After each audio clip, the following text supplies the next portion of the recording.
I speak to you today with a deep conviction that our country is firmly on the path to stability and progress.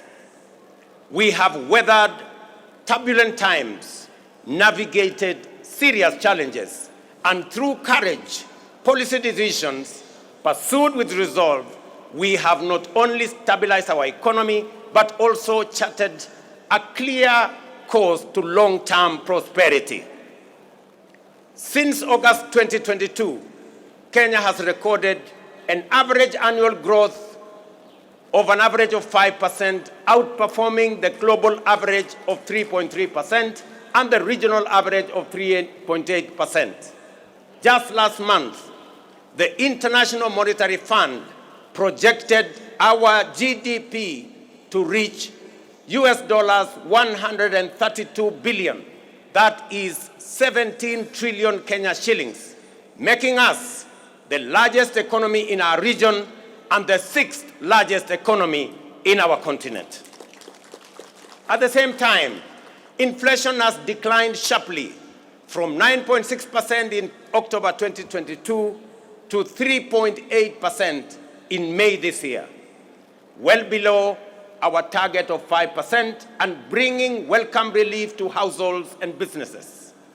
This reflects the strength of our economic fundamentals and the impact of our bold reforms. During the same period, the shilling appreciated by nearly 20% against the US dollar, from Kenya shillings 162 to Kenya shillings 129, making it one of the best performing currencies in the world. The central bank rate has decreased from 13 to 10%, lowering the cost of borrowing and spurring private sector activity. Additionally, our foreign exchange reserves now stand at US dollars 10 billion, extending our import cover from 2.5 to 4 months.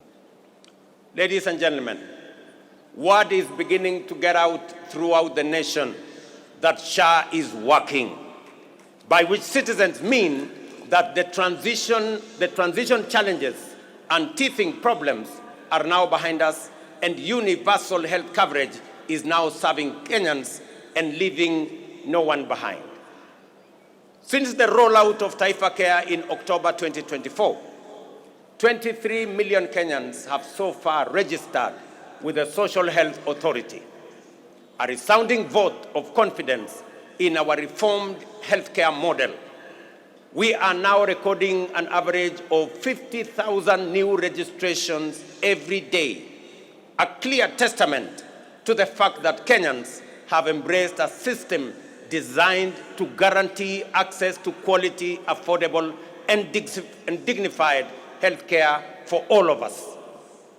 In just 8 months, SHA has disbursed Kenya shillings 43 billion in claims to facilities, with 4.5 million Kenyans having received treatment fully covered by SHA since its inception. For the first time in Kenya's history, under SHA, citizens can access free emergency services in all facilities funded by the government through the Emergency Critical and Chronic Illness Fund. This groundbreaking reform is eliminating the burden of mandatory deposits demanded by hospitals, especially during emergencies. To sustain this momentum, the government has allocated sufficient resources to fully fund primary healthcare services. Every registered Kenyan can now access care in public and SHA-contracted facilities at no cost.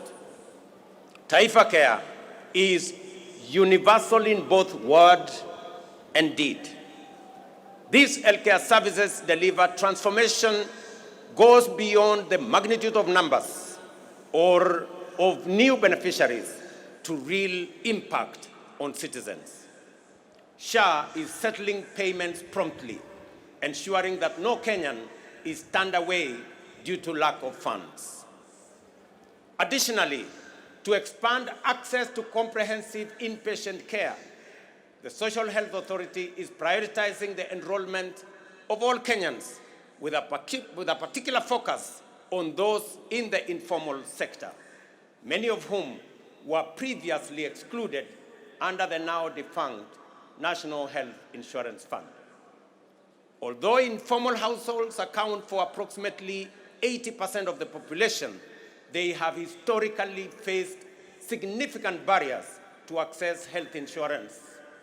So far, 1.7 million informal sector households have successfully enrolled and paid for social health insurance, a record achievement representing the highest number of informal sector enrollment in a single year in the history of Kenya.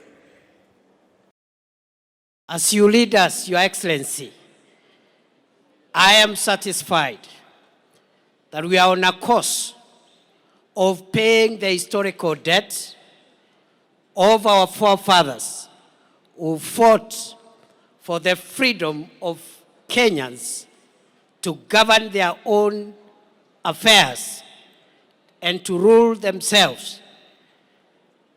We are paying that debt by ensuring we also provide economic freedom to Kenya and its people.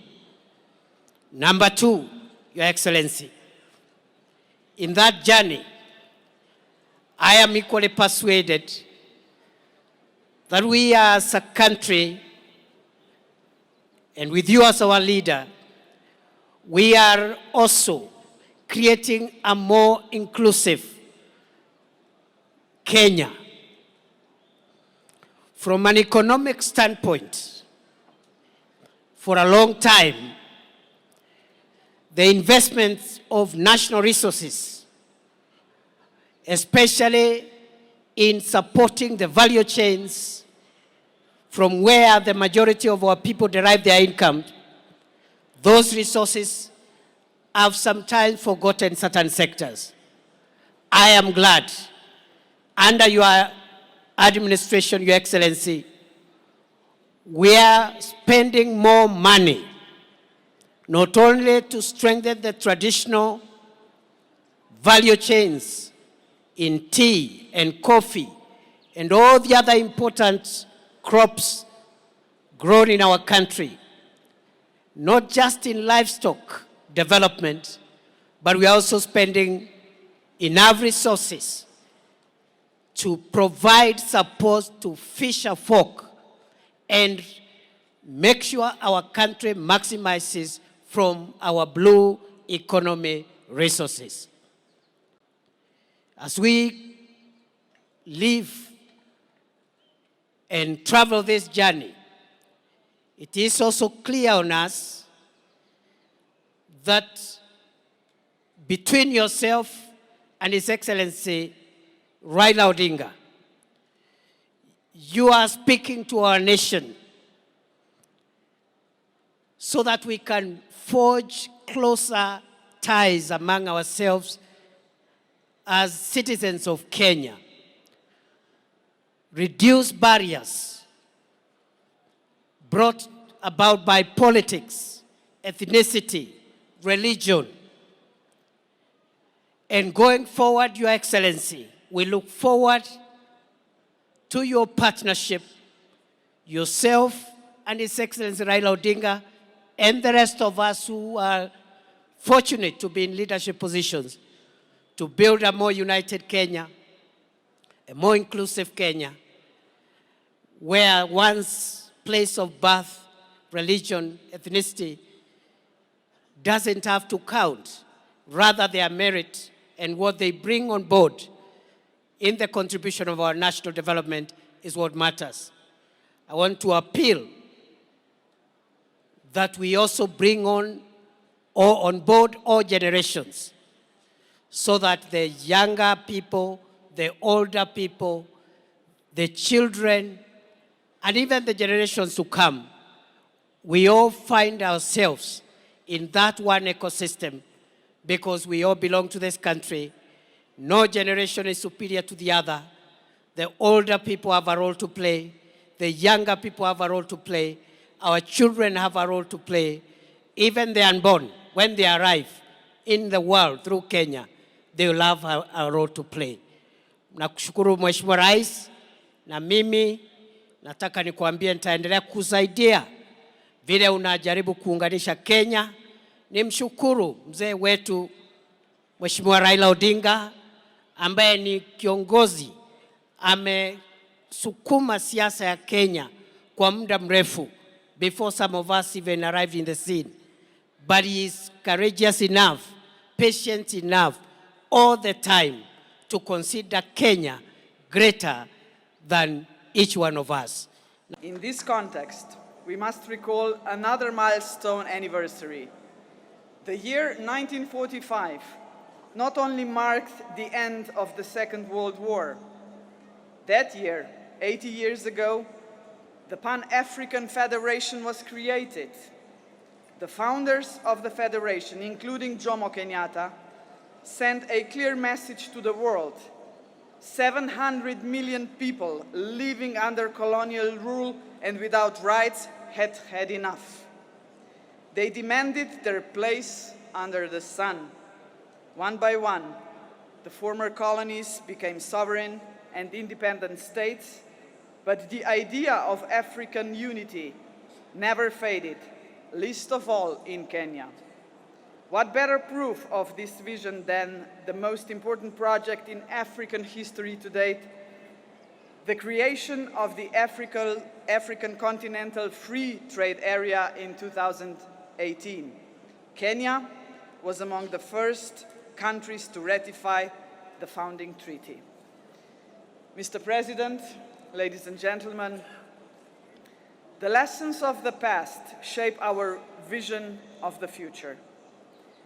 In the 1960s, the world experienced a wave of decolonization. Yet in many ways, colonialism, and if I may say so, a condescending attitude towards the newly independent states did not just cease to exist, but there was a way to build self-confidence and assert oneself on the world stage. My generation, ladies and gentlemen, grew up in former Yugoslavia. We still remember the non-aligned movement of the Cold War era, a large and respected group of countries, including Kenya, that defied the interests of the superpowers and former colonial powers. That spirit of non-alignment was vital then, and it remains relevant today. We live in a world where both old and emerging powers are yet again shaping the world before our eyes. All the rest of us, the smaller countries, must not just passively observe these developments. We must ask ourselves, what about us? Are we ready to raise our voices? And Mr. President, we are ready. Both our countries are preparing for the future, and we have chosen the right path.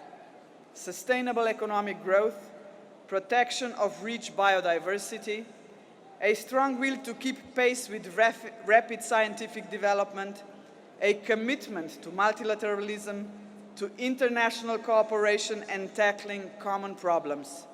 These are the values that unite us. Hello, everybody.